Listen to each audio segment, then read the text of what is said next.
Welcome back, MC Time Trackers. Today, we're not just watching history, we're living it.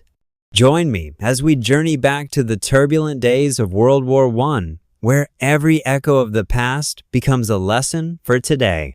This isn't just another history video. It's an English learning adventure where language meets legacy and where every word carries the heartbeat of those who came before us. When you learn English through the stories of our past, you're not just building vocabulary. You're connecting with the soul of humanity, feeling its pain, its hope, and its resilience. So, take a deep breath, silence your distractions, and remember, if you can't finish this journey today, that's okay.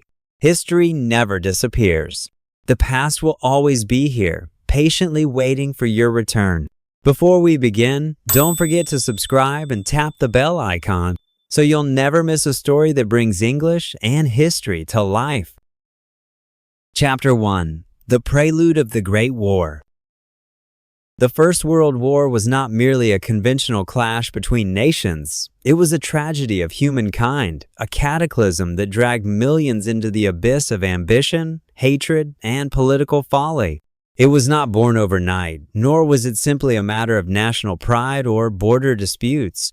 Rather, it was the inevitable eruption of tensions that had been brewing for decades among the great empires of Europe, a convergence of deep-seated rivalries over power, influence, and the pursuit of dominion.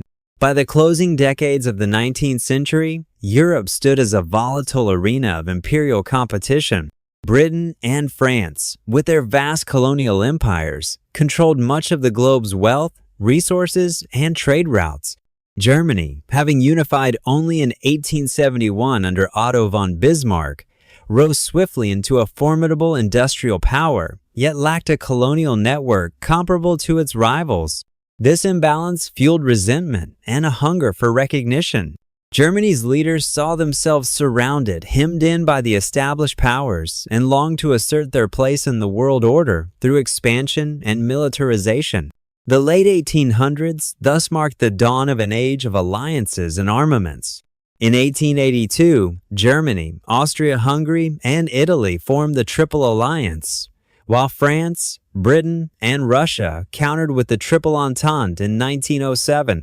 The continent became polarized, two massive military blocs, staring each other down across a field of suspicion and fear.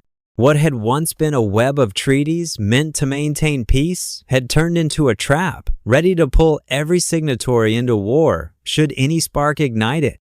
Meanwhile, the Industrial Revolution had transformed warfare.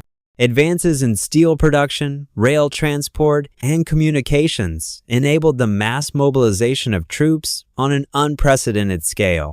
New weapons, machine guns, heavy artillery, and dreadnought-class battleships rendered old military doctrines obsolete. Between 1900 and 1914, the number of active European soldiers tripled from 2.5 million to nearly 8 million. Armies stockpiled rifles and shells by the millions, as generals promised swift and glorious victories. But beneath this facade of confidence simmered unease.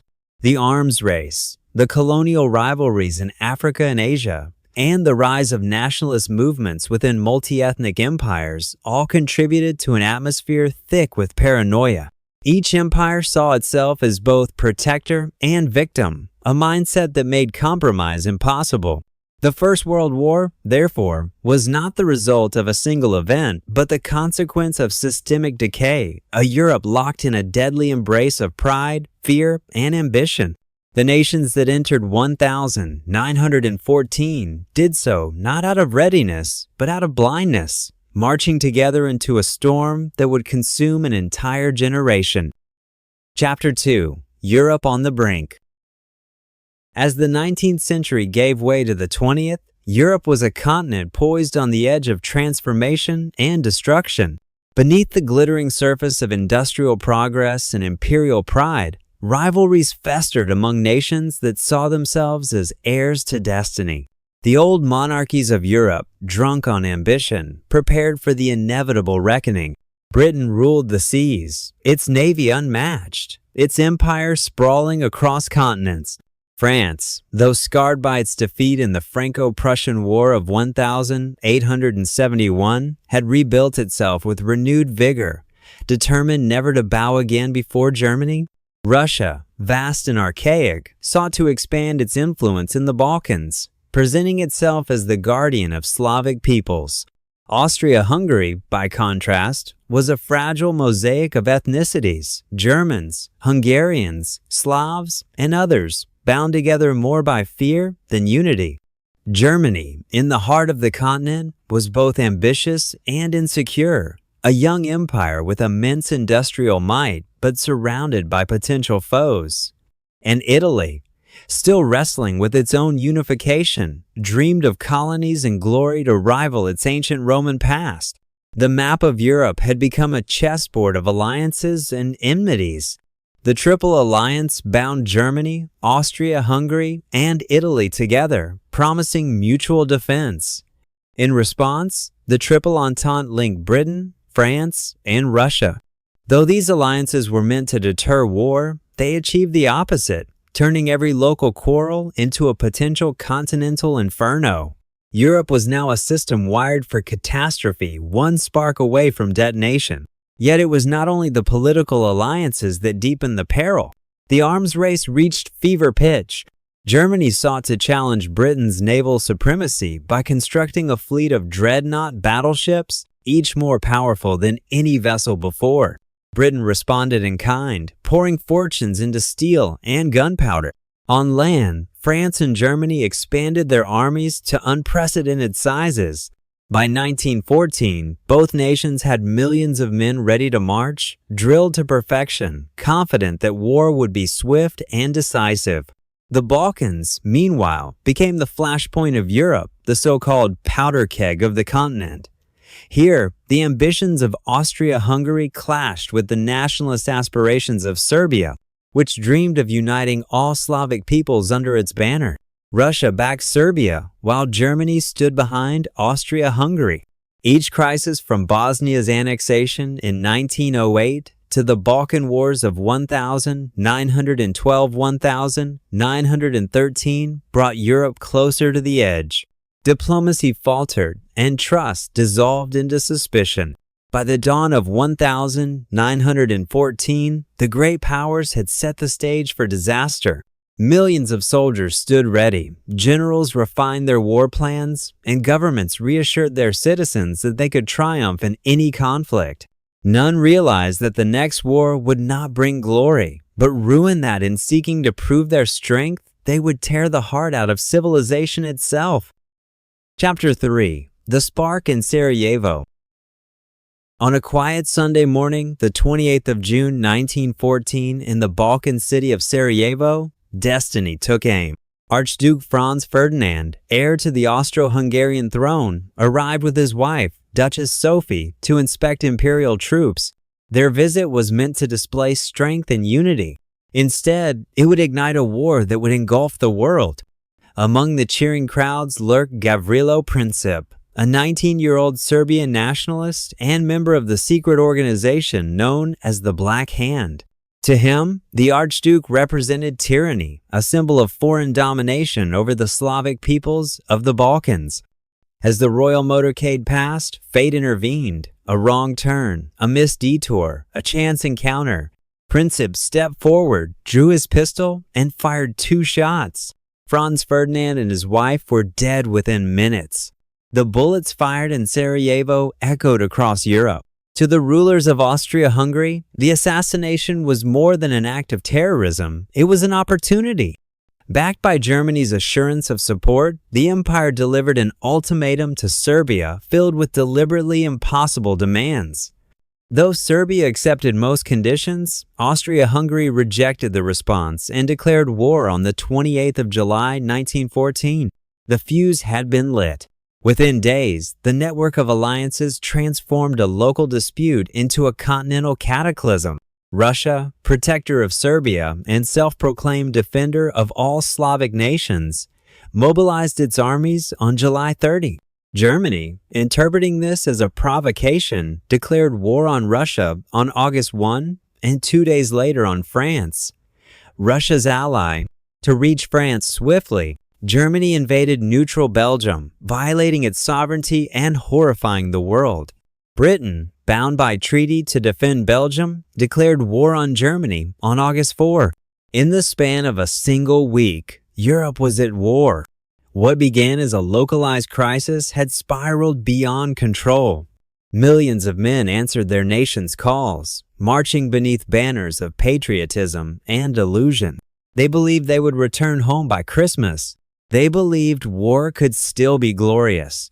None could foresee the trenches, the poison gas, and the rivers of blood that awaited them.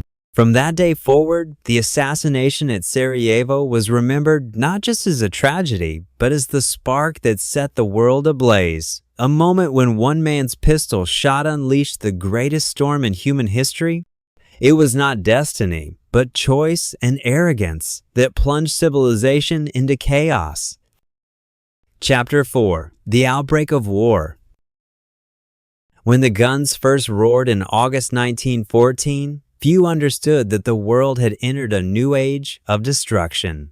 Across Europe, church bells rang and crowds cheered, believing the war would be swift, a glorious march that would end before Christmas. Yet beneath the patriotic fervor lay a grim reality. The industrial age had turned killing into a science, and this would be no brief adventure, but a nightmare without end. Germany, executing the Schlieffen Plan, struck west through neutral Belgium in a lightning offensive aimed at encircling Paris and defeating France before Russia could mobilize in the east. The invasion shocked the world. Belgian resistance was fierce but short-lived. Its cities were reduced to rubble. Civilians were executed, and the first images of war's brutality filled newspapers across Europe.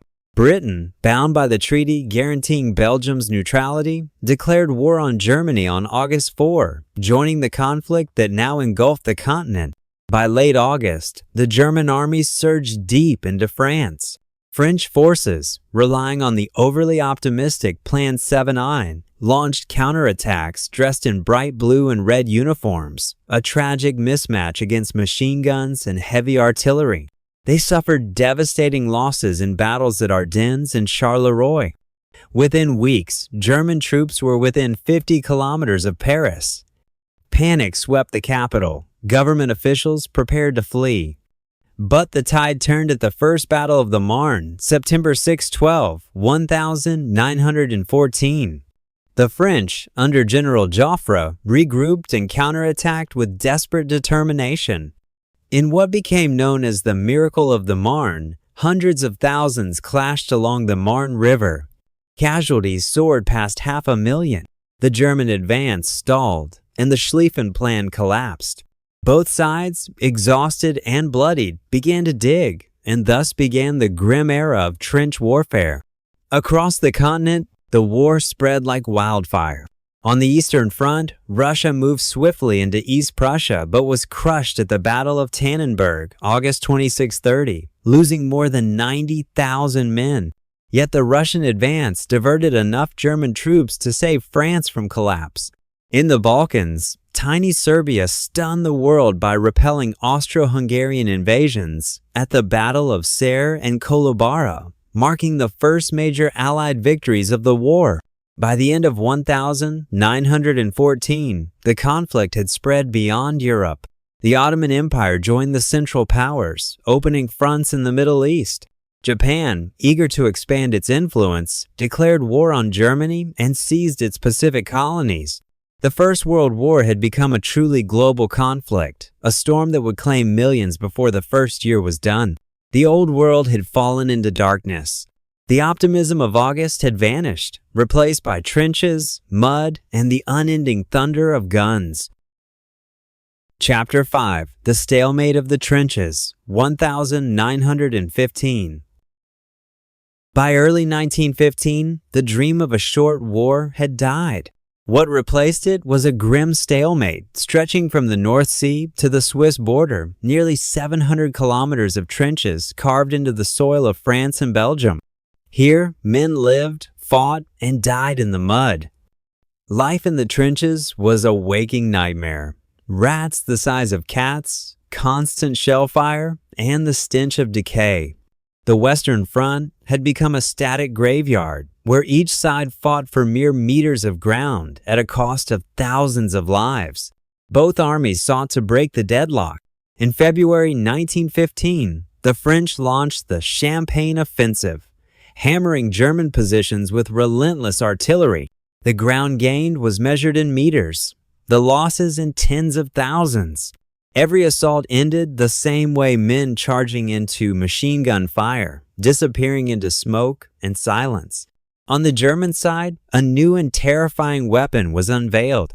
In April, at the Second Battle of Ypres, German forces released clouds of chlorine gas across Allied lines. For the first time in history, chemical warfare was unleashed on a massive scale. Thousands suffocated in agony, their lungs burned by poison. It was a glimpse into a new kind of horror. Elsewhere, the war expanded into fresh hells. Italy, enticed by promises of land and glory, betrayed the Triple Alliance and joined the Allies in May 1915 through the Treaty of London. Its armies attacked Austria-Hungary along the Isonzo River, where the steep mountains and glacial valleys became battlefields of misery. 4 major offensives were fought that year, each ending in blood-soaked stalemate. Soldiers froze to death in the Alps, buried by avalanches or crushed beneath falling ice. Nature itself became an enemy. In the east, Germany and Austria-Hungary struck back against Russia in the Gorlice-Tarnów offensive. Superior coordination and modern weaponry shattered the poorly supplied Russian forces. Entire divisions were annihilated, and by summer, the Central Powers had driven the Russians hundreds of kilometers eastward. The once mighty Tsarist army was bleeding to death, its soldiers demoralized and starving. Meanwhile, on the southern front, the Allies attempted to open a new route to Russia by attacking the Dardanelles. The Gallipoli campaign, launched in April 1915, was meant to knock the Ottoman Empire out of the war. But under the leadership of Mustafa Kemal, later Ataturk, the Turkish defense proved unbreakable. The beaches of Gallipoli became killing grounds, and by year's end, over 250,000 Allied soldiers were dead, wounded, or missing. It was a humiliation that scarred nations, especially Australia and New Zealand, whose troops had fought and died there. By the close of 1915, the optimism that had once driven the armies of Europe was gone.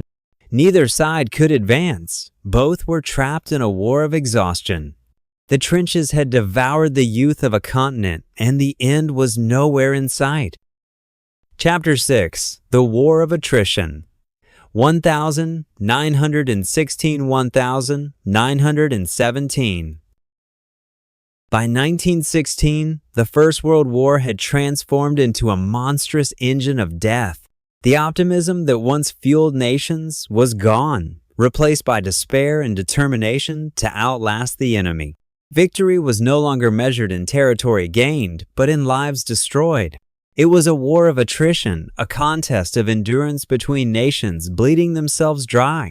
The year opened with Germany's assault on the fortress city of Verdun in February 1916. The plan, conceived by General Erich von Falkenhayn, was simple and cruel: bleed France white. Verdun held deep symbolic value for the French people. Germany believed that by attacking it relentlessly, they could break the nation's spirit. For 10 months, waves of soldiers clashed in a cauldron of fire and steel. Under General Philippe Pétain, the French held their ground with the cry, "Ils ne passeront pas," they shall not pass. By the battle's end, both sides had fired over 40 million artillery shells. More than 700,000 men were killed or wounded, and yet the front lines barely shifted. Verdun became a symbol of endurance and of the insanity of industrial warfare. To relieve pressure on Verdun, the British launched their own offensive on the Somme River in July 1916. The first day, July 1st, remains the bloodiest in British history. 57,000 casualties, including 19,000 dead, in just 24 hours.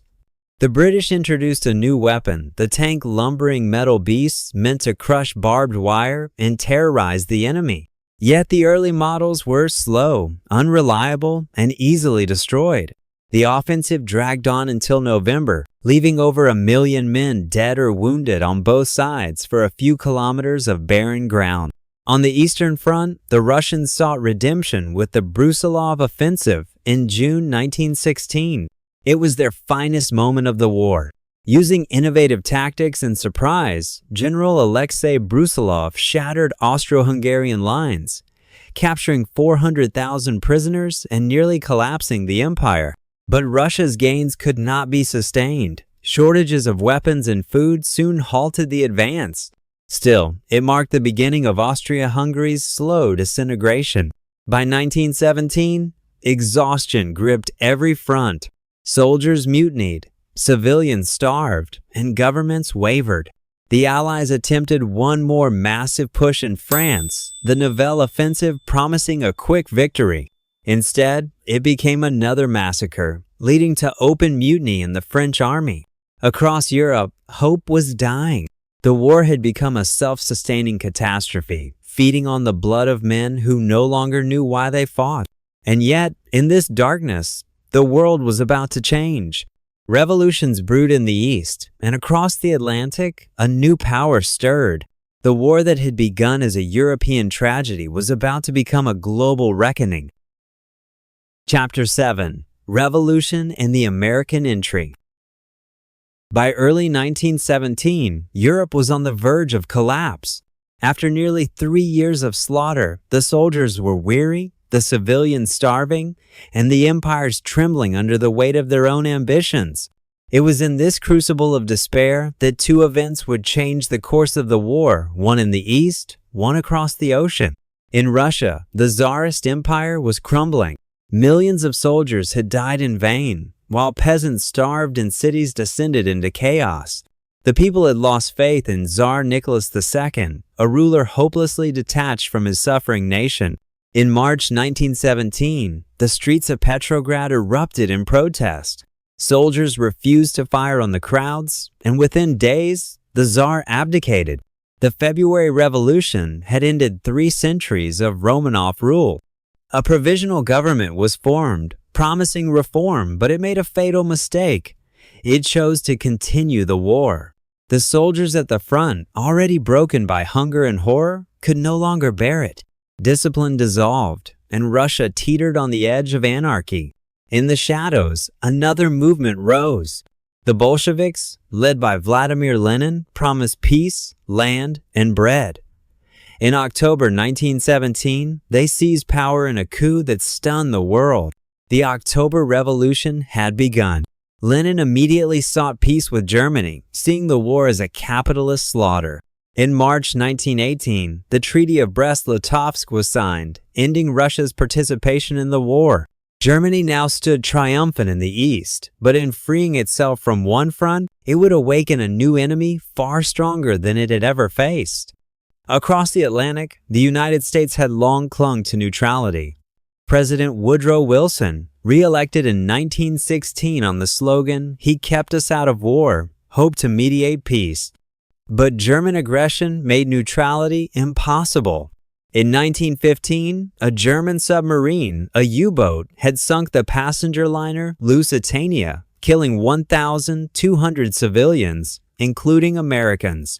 Outrage simmered, but the final blow came in January 1917 when British intelligence intercepted the Zimmermann telegram, a secret message in which Germany promised Mexico the return of Texas, Arizona, and New Mexico if it joined the war against the United States. The revelation shocked the American public. On the 6th of April 1917, the United States declared war on Germany. Wilson framed the conflict not as conquest, but as a moral crusade to make the world safe for democracy. For the first time, a nation across the ocean would intervene decisively in European affairs. American factories roared to life, and an army of millions began to train for war. By the end of 1917, the balance had shifted.